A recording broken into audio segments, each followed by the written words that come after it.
I'm Sarah, 32 years old, and up until a few weeks ago, I thought I had my life pretty much figured out. I've been working as a translator for this big company for the past 5 years. I rent a small apartment in the city, nothing fancy, but it's mine, you know? On weekends, I hit up dance classes. It's my thing, helps me unwind after a week of staring at computer screens and deciphering foreign languages. Friends? Yeah, I've got a few. We grab drinks sometimes, catch a movie here and there. It's not much, but it's enough for me. Family, though? That's where things get complicated. See, I've got a younger sister, Emma. She's always been the golden child, Mom's favorite. Dad? He just went along with whatever Mom wanted.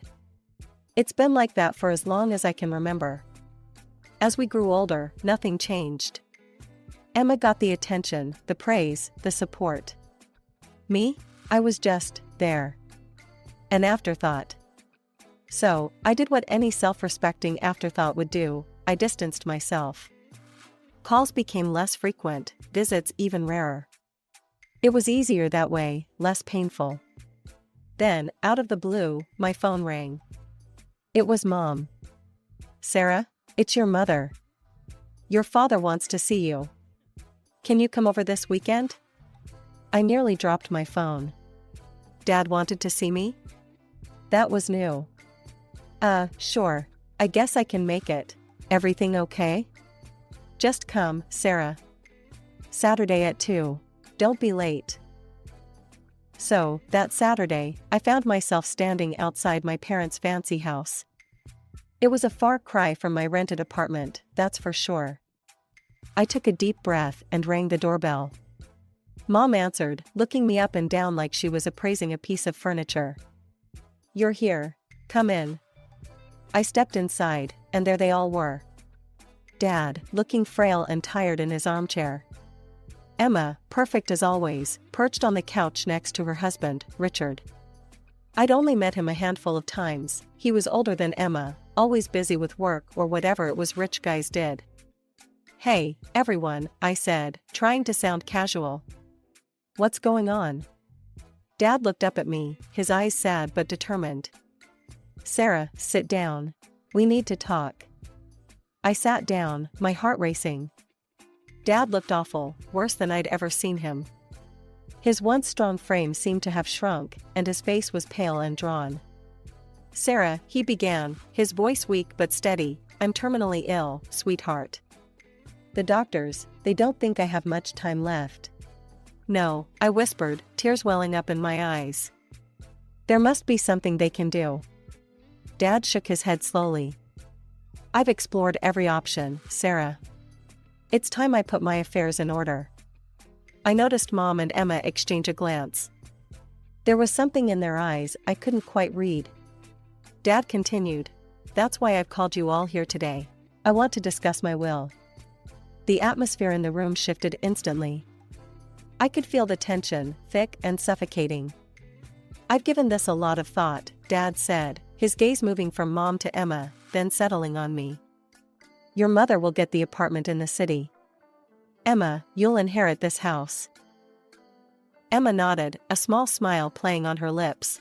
And Sarah, Dad paused, his eyes locking with mine. I've decided to leave you my savings.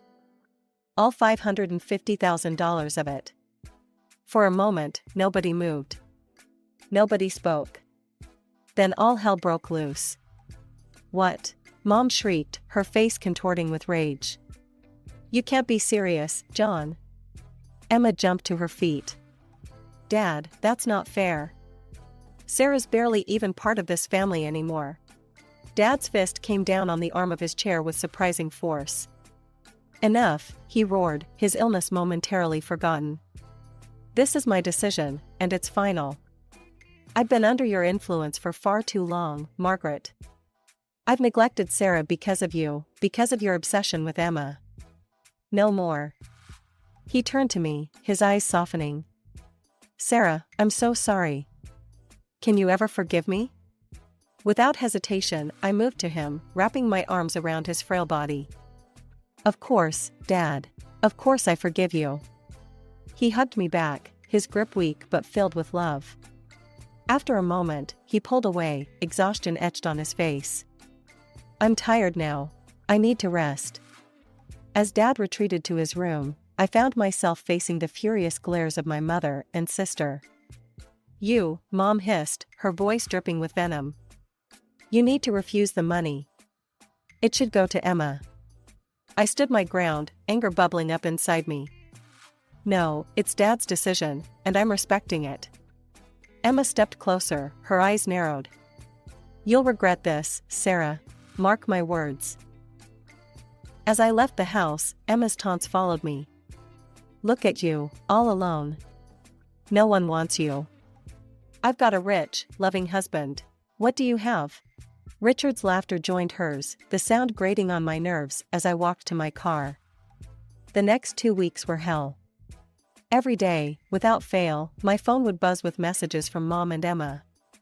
They were relentless, demanding I give up the inheritance. I ignored them all. I threw myself into work, trying to drown out their voices with the clatter of my keyboard. Then, on a gray Tuesday morning, the call came.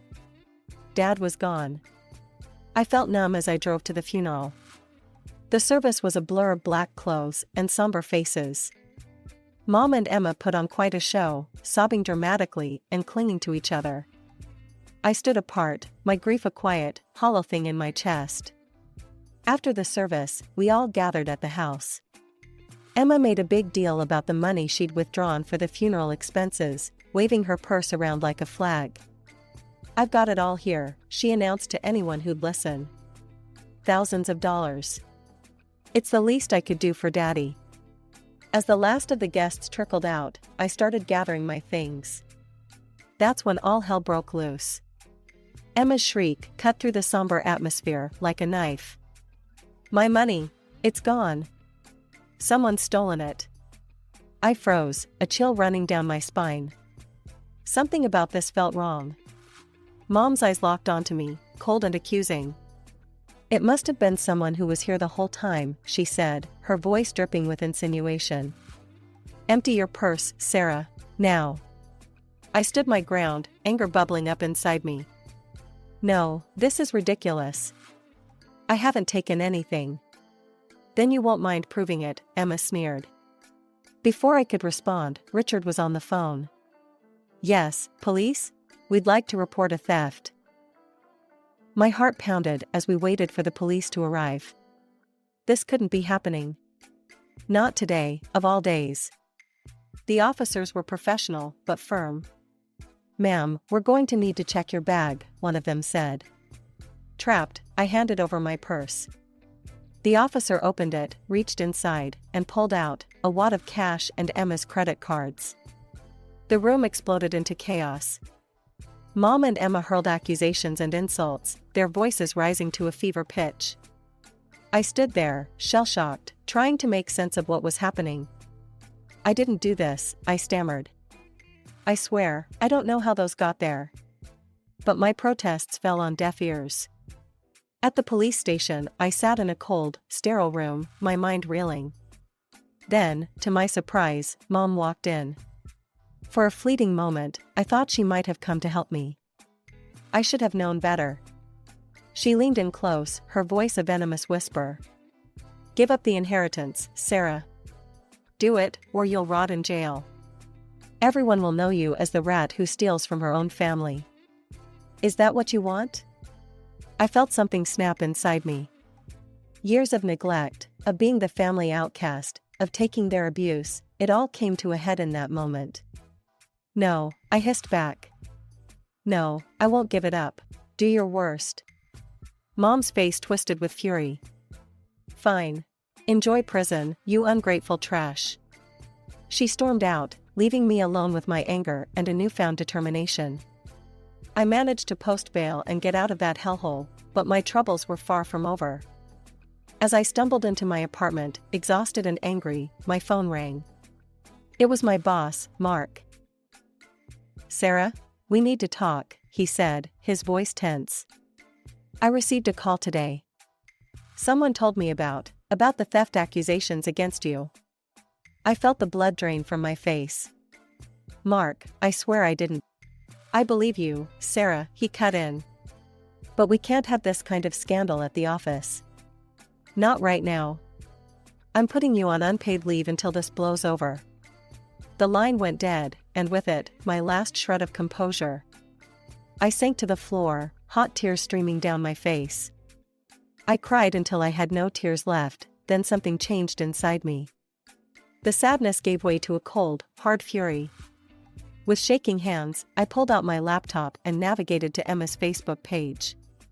There, staring back at me, was post after post of luxury cars. Which one should I get, she'd written, just days before Dad's death. The timestamp mocked me, they'd planned this all along, even before Dad was gone. That was it. The final straw. I picked up my phone and dialed a number I'd never thought I'd use. Jackson Investigations, a gruff voice answered. I need your help, I said, my voice steadier than I felt. I need dirt on my sister and mother. They've set me up, and I'm going to prove it. The private investigator, a man named Mike, listened to my story without comment. When I finished, he let out a low whistle. Family drama, huh? Those are always the nastiest. I'll see what I can dig up. For 2 weeks, I waited. Finally, Mike called back. I've got good news and bad news, he said. Bad news is, your mom and sister are careful. They haven't discussed the inheritance or the theft where anyone could overhear. My heart sank. And the good news? I could almost hear his grin through the phone. Your sister's been a bad girl. I've got solid evidence she's cheating on that rich husband of hers. The next morning, I sent a carefully worded message to Richard, my sister's husband. Attached was a photo of Emma entering a hotel with a young, handsome man who definitely wasn't Richard. Interested in what happened next? I wrote. Meet me at Café Noir at 2 p.m. Richard showed up right on time, his face a mask of barely contained rage. I laid out everything I had, photos, videos, even recordings of Emma laughing about Richard's age and how she was only with him for his money. She said I'm boring in bed, Richard growled, his knuckles white as he gripped his coffee cup. That she's disgusted by me. I nodded sympathetically. I'm sorry, Richard. You deserve to know the truth. He looked up at me, his eyes hard. What do you want from me? Why show me this? I leaned in close. I want revenge, Richard. On Emma, on my mother. They set me up, tried to frame me for theft. I need your help to prove it. The next few days felt like an eternity. I paced my apartment, checking my phone obsessively, waiting for word from Richard. Finally, on the 4th day, my phone buzzed with a message. I've got what you need. Meet me. My heart raced as I drove to our agreed meeting spot, a quiet park on the outskirts of town. Richard was already there, looking grim but satisfied. Listen to this, he said, handing me a small USB drive.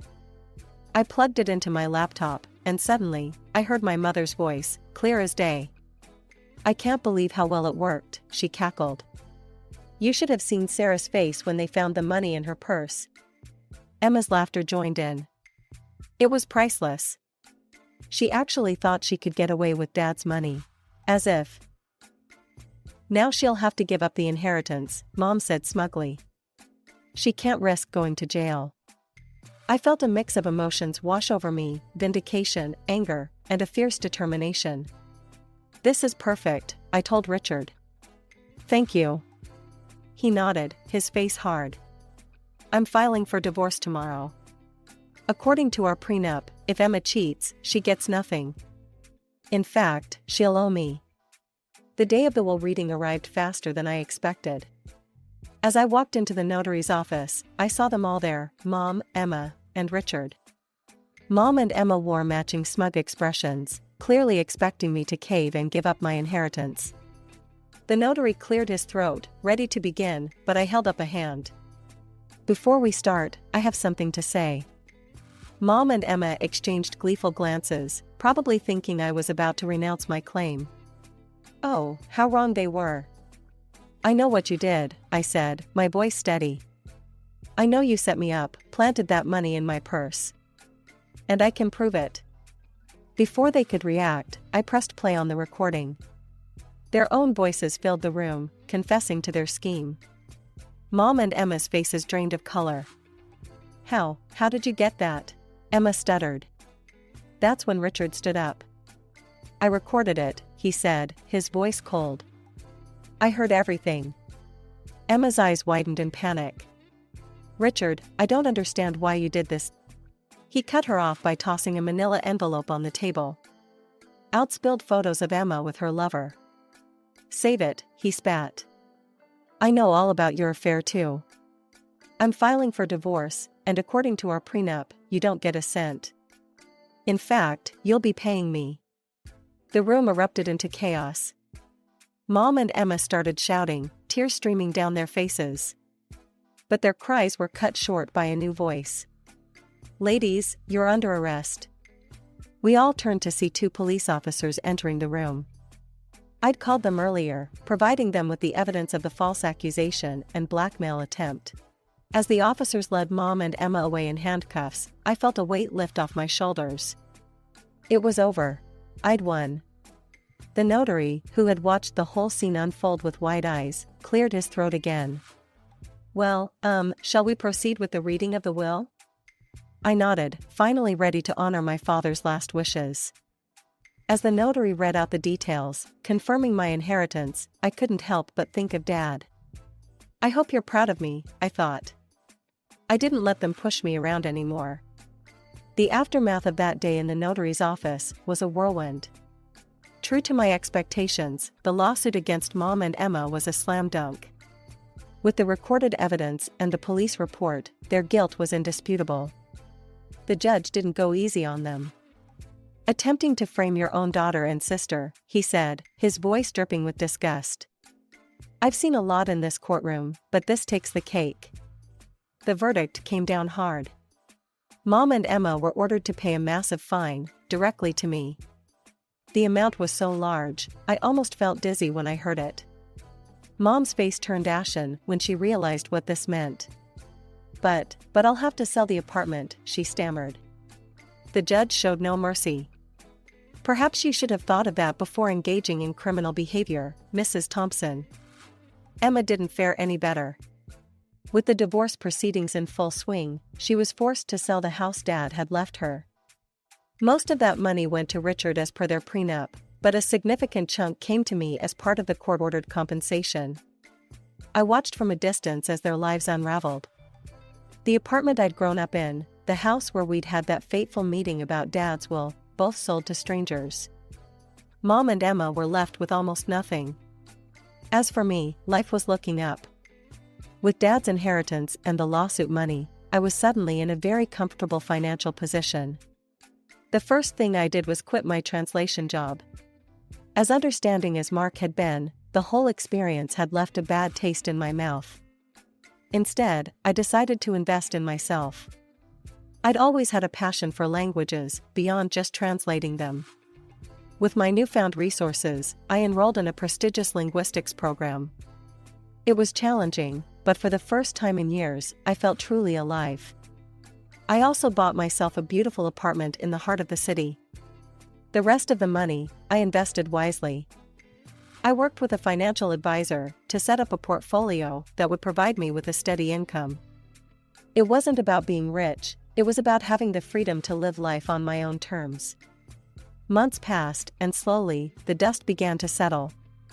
I heard through the grapevine that Mom had moved to a small rental on the outskirts of town. Emma, last I knew, was crashing on a friend's couch, her dreams of luxury cars and easy living shattered. Richard, true to his word, had divorced Emma and left her with nothing. He sent me a brief email thanking me for opening his eyes. I'm traveling the world now, he wrote. Living the life I always wanted, without dead weight holding me back. I owe you one. As for me, I was thriving. My studies were going well, I'd made new friends who appreciated me for who I was, and for the first time in my life, I felt truly independent. A few months flew by in a whirlwind of activity. With my newfound financial stability and a burning desire to make something of myself, I decided to take the plunge and open my own language school. It felt right, combining my passion for linguistics with my experience as a translator. Thompson Language Academy, I mused, tracing the words on the freshly painted sign. It had a nice ring to it. Recruiting teachers was easier than I'd expected. There were plenty of talented linguists out there looking for an opportunity, and soon I had a solid team teaching everything from French to Mandarin, catering to both adults and kids. One evening, as I was locking up the school, my phone buzzed with a message. It was from Richard. "Hey Sarah, I'm back in town. Heard about your new school. Fancy celebrating your success over a glass of wine?" I hesitated for a moment. Richard and I had parted on good terms after the whole inheritance debacle, but we'd never been close. Still, I owed him for helping me expose Emma and Mom's scheme. "Sure," I texted back. "My place, 8 p.m.? That night, Richard showed up at my door with a bottle of expensive red wine and a warm smile. We settled on the couch, glasses in hand, and started chatting. As the wine flowed, so did the conversation. Richard told me about his travels, his eyes lighting up as he described the places he'd seen and the people he'd met. I found myself opening up too, telling him about the challenges and joys of starting my own business. It felt nice. As the night wore on and the wine bottle emptied, I realized I was seeing a whole new side of Richard. I'm not sure who made the first move. Maybe it was the wine, maybe it was the newfound connection, or maybe it was just the culmination of all the changes in our lives. But suddenly, we were kissing. When I woke up the next morning, I found Richard already awake, watching me with a mix of affection and uncertainty. "Sarah," he began, his voice serious. "I need to be honest with you. I know I wasn't the best person before. I underestimated you, laughed at you along with Emma. I was wrong, and I'm sorry." I listened, my heart pounding. Where was this going? He took a deep breath. "But last night, it made me realize something. You're an incredible woman, Sarah. I'd like a chance to start over, to do things right this time. Would you consider dating me?" I stared at him, my mind whirling. Date Richard? My sister's ex-husband? It was crazy, completely insane. And yet, yes, I heard myself say. Let's give it a shot. Richard's face lit up, and as he leaned in to kiss me, I couldn't help but laugh to myself. If someone had told me a year ago that I'd be dating my sister's ex-husband, I'd have thought they were nuts. But here I was, embarking on yet another unexpected journey. Just when I thought things were settling into a comfortable rhythm with the language school thriving and my relationship with Richard blossoming, the past came knocking, literally. It was a quiet Sunday afternoon when I heard angry pounding on my front door. I opened it to find Emma, her face contorted with rage. "You backstabbing trash," she screamed, pushing past me into the apartment. "I know about you and Richard. You've always wanted to take him from me, haven't you? You've always been jealous of what I had." I felt my own anger rising. "That's ridiculous, Emma. Richard left you because you cheated on him, remember? This has nothing to do with—" "Oh, please," she interrupted, her voice dripping with venom. "As if he'd stay with you. There's nothing special about you, Sarah. You're not beautiful, not like me. He'll leave you just like everyone else does." Her words stung, hitting old insecurities I thought I'd left behind. But I wasn't that pushover anymore. "Get out," I said, my voice low and dangerous. "Get out of my home and stay out of my life. We're done, Emma. For good." She glared at me for a long moment before storming out, slamming the door behind her. I sank onto the couch, suddenly feeling ill.